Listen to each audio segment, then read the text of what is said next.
Good morning student. आज हम पढ़ेंगे विनिर्माण उद्योग में उर्वरक उद्योग। उर्वरक उद्योग भारत का एक महत्वपूर्ण उद्योग है क्योंकि भारत में विभिन्न प्रकार की मिट्टियां पाई जाती हैं। जब भारत में विभिन्न प्रकार की मिट्टियां पाई जाती है और मिट्टियों में क्या होती है, खेती होती है। इस खेती को, इस मिट्टियों को उपजाऊ बनाने के लिए हमें उर्वरक उद्योग की आवश्यकता होती है। उर्वरक में हमारे नाइट्रोजन हो गया, फास्फेट हो गया, यूरिया हो गया। और भारत में सबसे पहले जो उर्वरक है 1906 तमिलनाडु में रानीपेट में उर्वरक उद्योग की स्थापना की गई, लेकिन इतना सफल नहीं हो पाया क्योंकि भारत आज़ादी के बाद भारत में जनसंख्या तेजी से बढ़ रही थी और इस जनसंख्या को भोजन उपलब्ध कराना एक बहुत बड़ी समस्या थी क्योंकि जो हमारी जमीन थी उससे पर कैपिटा या प्रति हेक्टेयर उत्पादन बहुत कम था। 1951 में फर्टिलाइजर्स कॉर्पोरेशन ऑफ इंडिया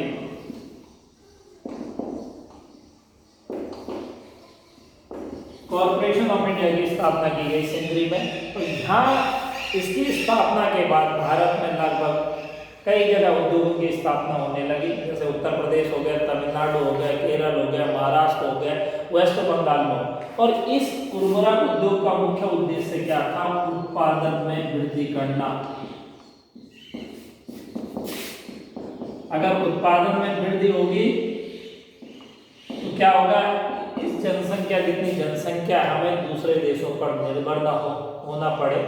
और 1960 के बाद क्या हुई? देश में हरित क्रांति, और हरित क्रांति का भी मुख्य उद्देश्य था प्रति हेक्टेयर उत्पादन में वृद्धि करना, प्रति हेक्टेयर क्षेत्र में उत्पादन में बढ़ोतरी करना। उत्पादन में तभी बढ़ोतरी होगा जब सिंचाई के साधन हो गया, लेकिन जो कीटनाशक है या यूरिया हो गया या नाइट्रोजन हो गया या फास्फेट हो गया, ये भी किसानों को क्या मिले, उचित मात्रा में मिल सके, तभी क्या हो सकती है, देश में पैदावार बढ़ सके।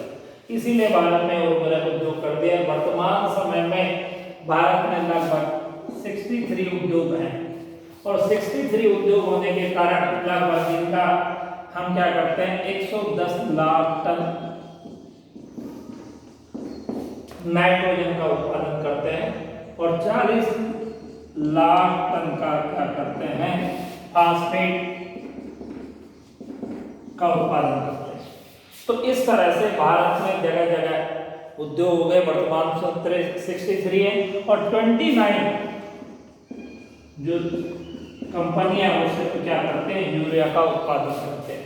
और इनका भी मुख्य उद्देश्य क्या था? किसान की आय में बढ़ोतरी करना, देश को आत्मनिर्भर बनाना, जिससे कि हमारा देश दूसरे देशों पर निर्भर न रह सके। तो ये हमारा क्या था, उर्वरक उद्योग था। उर्वरक उद्योग के बाद नेक्स्ट आता है रसायन उद्योग। रसायन उद्योग वर्तमान समय में कुछ ही सालों में काफी तेजी से बढ़ता हुआ है और सकल घरेलू उत्पाद में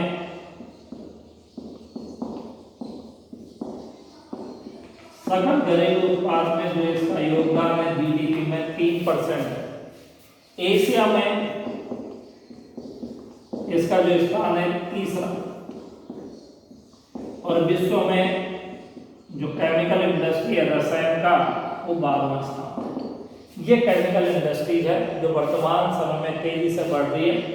रसायन उद्योग में क्या होता है, 2 प्रकार का होता है, एक कार्बनिक और एक अकार्बनिक, और दूसरा होता है कार्बनिक।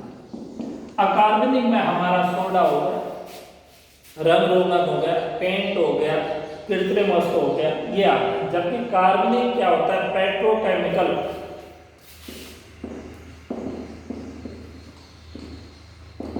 पेट्रोकेमिकल, जब हम पेट्रोलियम को क्या करते हैं, प्योर करते हैं, शुद्ध करते हैं, उससे जो अशुद्ध पदार्थ बच जाते हैं उससे ये रसायन उद्योग चलता है।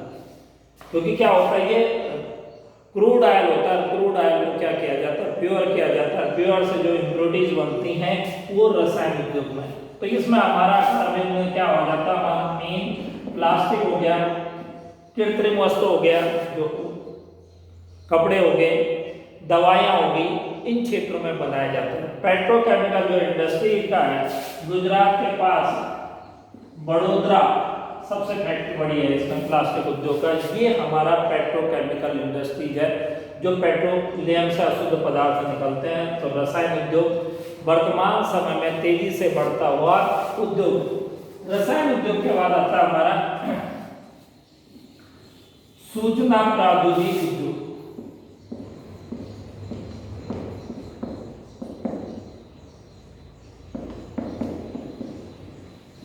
सूचना प्रौद्योगिकी उद्योग वर्तमान समय में तेजी से उभरता हुआ उद्योग है जो वर्तमान समय में इलेक्ट्रॉनिक हो गया, रडार हो गया, पेजर हो गया, मोबाइल फोन हो गया, इलेक्ट्रॉनिक हो गया, जिन्हें सूचना प्रौद्योगिकी में शामिल किया जाता है।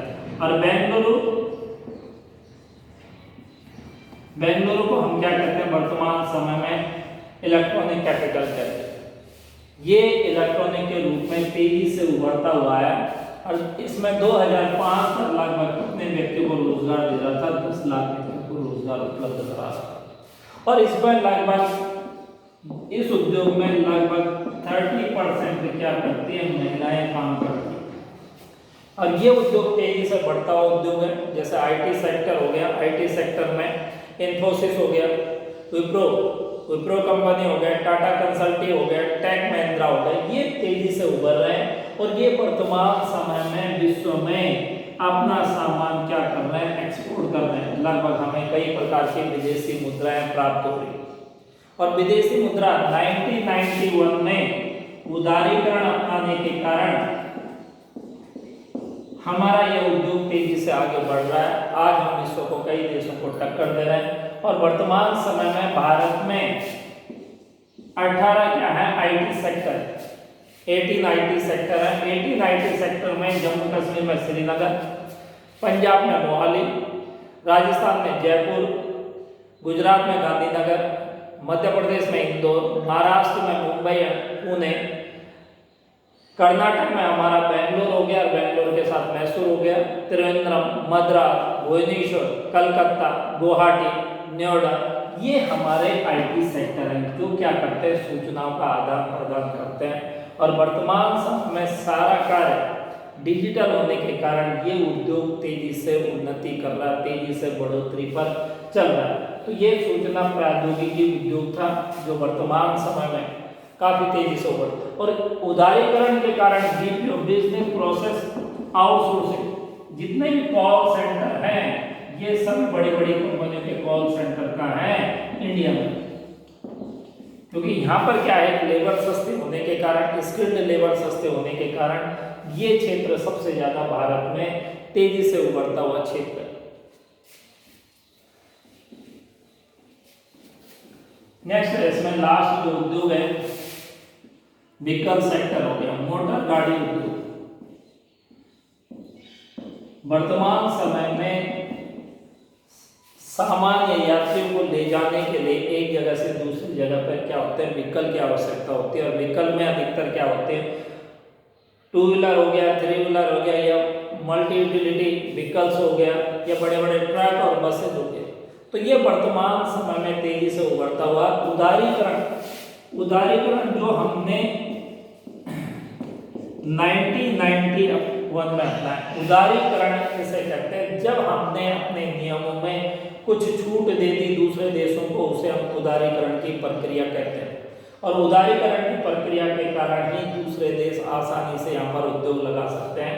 और वर्तमान समय में भारत में जो है उद्योग के 15 जो कंपनी है मल्टी यूटिलिटी व्हीकल है, भारत में 15 मल्टी यूटिलिटी व्हीकल है।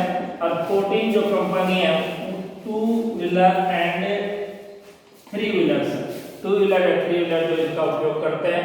और 9 जो कंपनी है वो क्या हमारी इस तरह से जो क्या बनाती है, कॉमर्शियल व्हीकल बनाती है, कॉमर्शियल व्हीकल का उत्पादन करता है। तो ये क्षेत्र भारत में तेजी से उभरता हुआ क्षेत्र है जिसके कारण हम दूसरे देशों को भी क्या करना है, एक्सपोर्ट करना है। तो आज हमने पढ़ा विनिर्माण में मोटर गाड़ी उद्योग से, दूसरा रसायन उद्योग, सूचना प्रौद्योगिकी एंड उर्वरक।